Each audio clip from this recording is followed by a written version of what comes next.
Hello, everybody. Scott Golden here with the Pro Wrestling Logic YouTube channel and the Wrestling Challenge report for the 15th of December 19 and 91. We've got almost 100 of these now, something like that. Anyway, in our archives, and that is a good thing by any stretch of the imagination.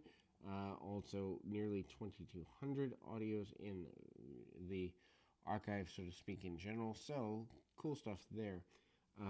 As mentioned, we move to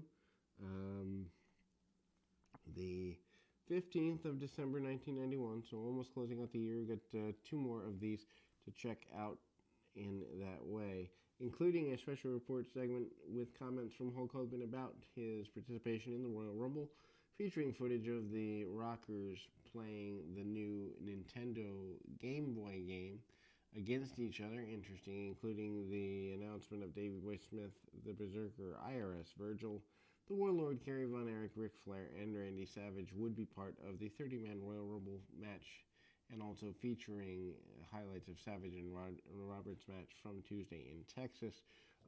And of course, the Royal Rumble match in this particular year is, in fact, going to be for the World Championship. The Undertaker against Mark Thomas is the opening match of the day. 2 minutes, 34 seconds. During the bout, Jameson is shown in the crowd, and after the match, Taker stuffs his opponent into a body bag, still doing the body bag thing, because, as it says, or as it was said, there are, in fact, challenges as it relates to keeping things going in that way. Also, Kato of the Orient Express is also in a match here. Kato, of course, facing off against Bret Hart, actually to kick the broadcast off, so skipped a match order here. Anyway, Kato and Bret Hart are pretty happy with the match. Bret Hart, of course, and Kato, of course, one half of the Orient Express, previously with Pat Tanaka, and that was a kind of, I wouldn't say a failed team, but a team that certainly did not go as far as they wanted to go. Bret Hart at the time, still your Intercontinental Champion, and Hart pretty well featured at the time on a pretty regular basis.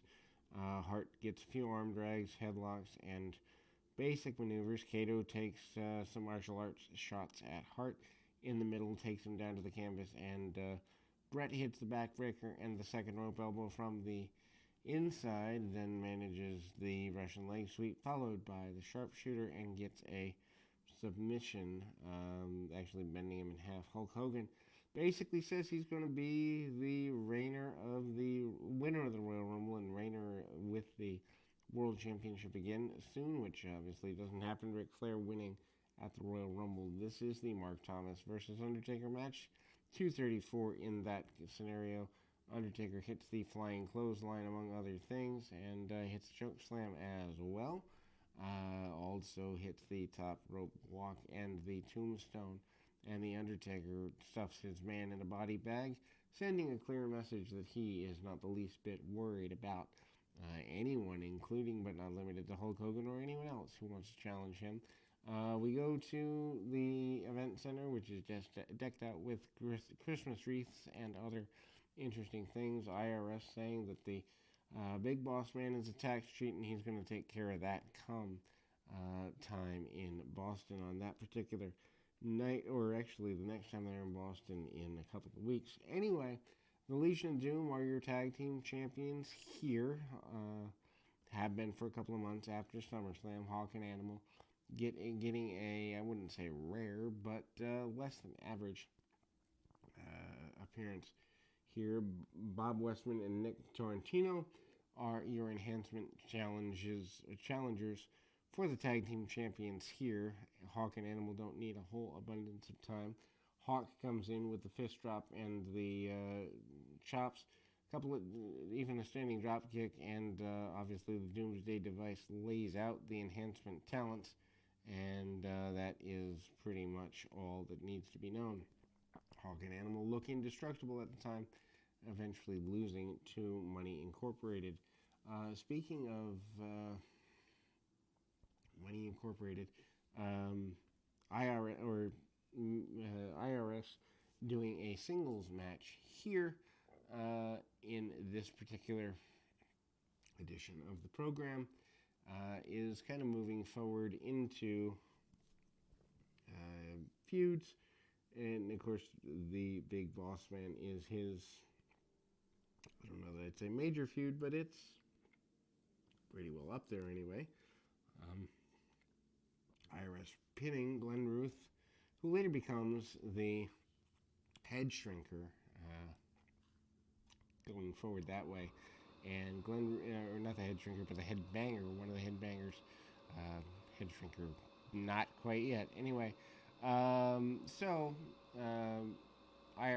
sends Ruth into the buckle. Ruth wearing some tie-dyed tights, back elbow, and some clotheslines, and also getting some ride time with chin locks.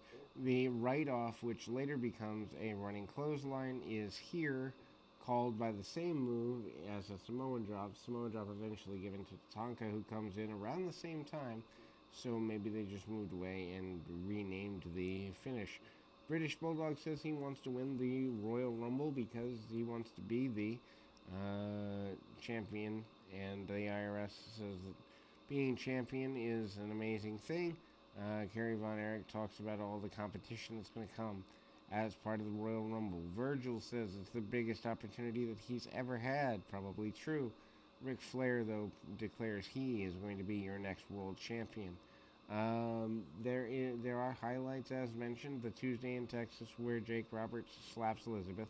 When I cover that in greater detail at the actual event, what I will say is it would never air today, and it's pretty intense. If you've never seen the Jake Roberts Randy Savage Tuesday in Texas match, worth going out of the way for, just because of the intenseness of that angle for the time period in a family friendly environment. Anyway, Sensational Sherry with Ted DiBiase, or Ted DiBiase with Sensational Sherry against Dale Wolf.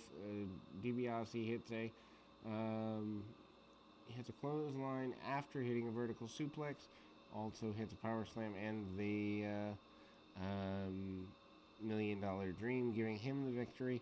As we go into the latter part of 19 and 91, Sherry doesn't stay with DiBiase too much longer, moving on to Shawn Michaels and turning him into the Heartbreak Kid in early 19 and 92. Jameson also shown at ringside during this foray. Anyway, we'll be back with more right after this.